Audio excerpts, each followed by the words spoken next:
যে বাবা কোনোদিন কষ্ট কী জিনিস বুঝতে দেয় নাই, এক ফোঁটা কাদা লাগতে দেয় নাই শরীরে, অথচ সেই বাবা আজকে পানির মধ্যে শুয়ে আছে।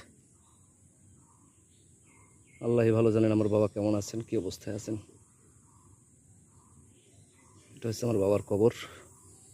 গত 2 বছর আগে পৃথিবী থেকে বিদায় নিয়েছেন। সকলের কাছে অনুরোধ করে আমার বাবার জন্য দোয়া করবেন, আল্লাহ যেন তাকে বেহেশতের মেহমান হিসেবে কবুল করেন। এখানে শুয়ে আছেন আমার বাবা, পাশে শুয়ে আছেন আমার ছোটো মা, আর এই হচ্ছে আমার দাদা দাদির কবর। এখানে এখন পর্যন্ত 4টা কবর আমাদের পারিবারিক কবরস্থান।